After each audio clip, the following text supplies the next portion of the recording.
I started the morning off with a nice run.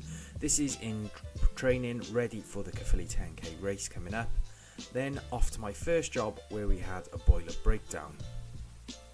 This is a Volcera boiler, and as you can see it is pretty old. We decided to change the air pressure switch to see if that would get the boiler working, as it previously, by moving it a little bit, had kicked back in and started working, so we thought that that might be the issue. However, on further investigation we found that the PCB was completely fried.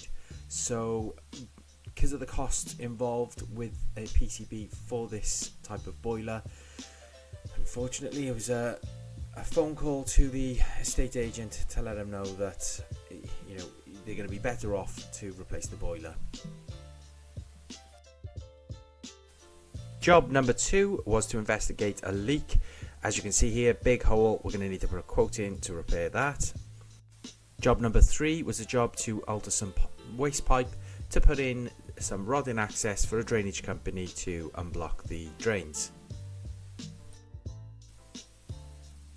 Playing with drainage is definitely not one of my most fun things to do as being a plumber. So we needed to go and get some supplies, so off we went to get a bit of lunch on the way, come back then with the fittings and supplies to carry out the job.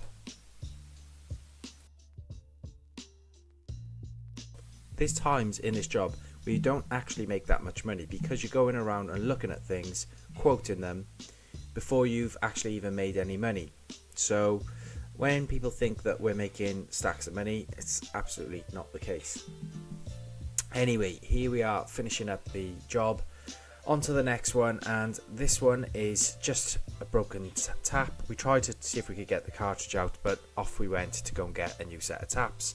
So this one we are actually thankfully making a good bit of money on. Bread and butter stuff this, changing a tap over, and then to finish off the day, off to go and quote a job for a new bathroom refurbishment.